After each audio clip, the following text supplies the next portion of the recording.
महाकालेश्वर मंदिर के कुछ प्रमुख रहस्य। स्वयंभू शिवलिंग महाकालेश्वर ज्योतिर्लिंग एकमात्र ऐसा ज्योतिर्लिंग है जो स्वयंभू माना जाता है, यानी किसी ने स्थापित नहीं किया। यह स्वयं पृथ्वी से प्रकट हुआ। अन्य 11 ज्योतिर्लिंगों को प्रतिष्ठित किया गया है, पर महाकाल भूमिगत उत्पत्ति है, जिससे उसकी ऊर्जा सीधे पाताल से जुड़ी मानी जाती है।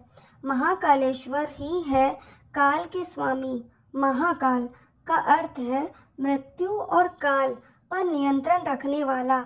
मान्यता है कि मृत्यु से पहले यदि कोई भक्त महाकाल के दर्शन कर ले तो उसकी आत्मा शिवलोक जाती है। मृत्यु के बाद भी महाकाल अपने भक्त की आत्मा को यमदूतों से बचाते हैं।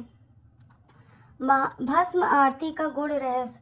हर सुबह 4 बजे जो भस्म आरती होती है वह केवल महाकाल मंदिर में ही की जाती है। प्राचीन काल में यह चिता की भस्म से होती थी, अब इसकी जगह विभूति ली जाती है।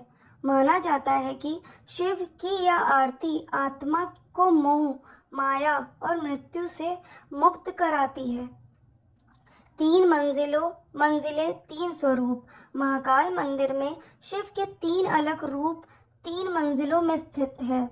नीचे महाकालेश्वर प्रमुख ज्योतिर्लिंग, मृत्यु के स्वामी। बीच में नागचंद्रेश्वर केवल नाग पंचमी पर खुलता है। ऊपर ओमकारेश्वर वाचिक सुनने योग्य रूप। नागचंद्रेश्वर मंदिर एक दिन खुलने वाला रहस्य। इस मंदिर के द्वार पूरे वर्ष बंद रहते हैं, केवल नाग पंचमी के दिन ही खुलते हैं। यहाँ शिव, नाग और चंद्र का दुर्लभ मूर्ति रूप है। मान्यता है कि जो व्यक्ति यहाँ नाग पंचमी पर दर्शन करता है उसके कुल में सर्प दोष नहीं होता। पाताल से उठती है ध्वनि। गर्भगृह के नीचे से लगातार ओम नाद जैसी कंपन सुनाई देती है। वैज्ञानिक भी मानते हैं कि मंदिर के नीचे एक ऊर्जा केंद्र है जिससे कंपन निकलती है। यह कंपन मानसिक शांति और ध्यान से सहायक मानी गई है। महाकाल मंदिर को मृत आत्माओं की मृत्यु का द्वार भी माना गया है। साधु, तांत्रिक और योगी इस मंदिर को अघोर साधना पीठ भी मानते हैं। कहा जाता है भस्म आरती में अदृश्य आत्माएं भी उपस्थित रहती हैं। शिवलिंग पर जल कभी नहीं रुकता।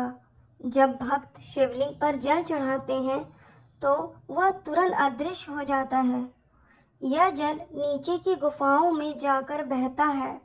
इसका वैज्ञानिक प्रमाण नहीं, पर भक्त मानते हैं कि शिव स्वयं इसे पीते हैं।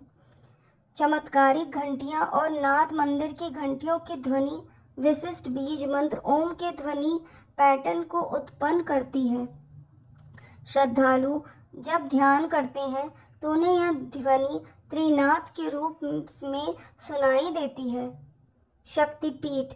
महाकालेश्वर मंदिर को शक्तिपीठ के रूप में भी माना जाता है, जहां देवी सती के शरीर के अंग गिरे थे।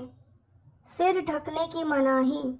मंदिर में प्रवेश करने से पहले भक्त अपने सिर से टोपी या पगड़ी उतारते हैं, क्योंकि भगवान महाकाल को उज्जैन का राजा माना जाता है। कोई राजा यहाँ नहीं रुकता एक रात। महाकाल की नगरी उज्जैन में रात में कोई राजा नहीं रुकता। ऐसा कहा जाता है कि यहाँ के राजा महाकाल है।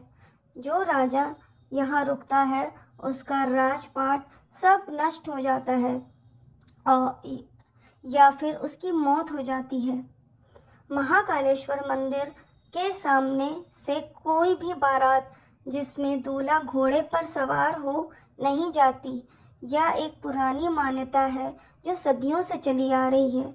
इसका कारण है महाकालेश्वर मंदिर उज्जैन के राजा माने जाते हैं और किसी भी राजा को उनके सामने से घोड़े पर सवार होकर गुजरना उचित नहीं माना जाता है।